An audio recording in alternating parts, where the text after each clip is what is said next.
Capital and 9 years in Maribor, the second biggest town. And tell us what you were doing there. Well, I had been living in Morocco before that, in Casablanca, and when I was in Casablanca, I was teaching English. And I was teaching English at private language centers, so not an actual public school or something like that. And it being a business, it went out of business. English in Morocco is probably the 5th or 6th most important language. So I had to find another job. So I applied for other jobs in Morocco. I applied for jobs in Algeria, Tunisia, Lebanon, and Syria. And I was offered all of those jobs and decided to take a job in Tunis, the capital of Tunisia. And a couple of months before I was supposed to go out there to start working, I went to Paris and met up with a friend of mine from college.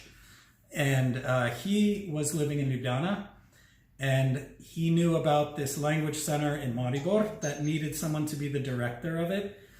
And I thought, okay, that might be a good option, because prior to Morocco, I had been living in Prague in Czech Republic. So I lived in Europe before.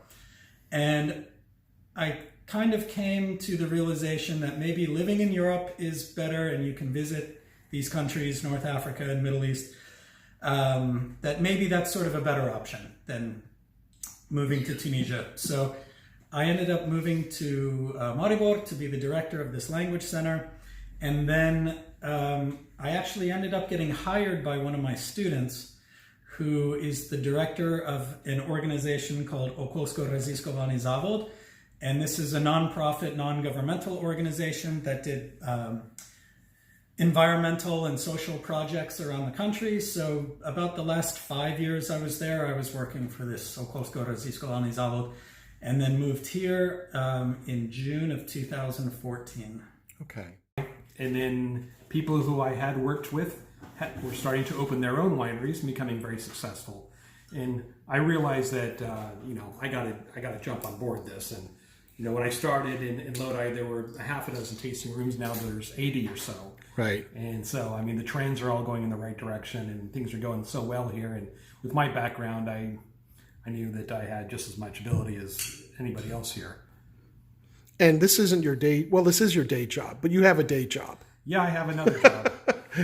I work in the pharmaceutical industry. I'm a scientist, a pharmaceutical lab scientist. And so that has to come in handy, making wine, fermentation science, and all the while stuff. Both are chemistry related and scientific, there's really very little else in common between them. Mm-hmm. Yeah.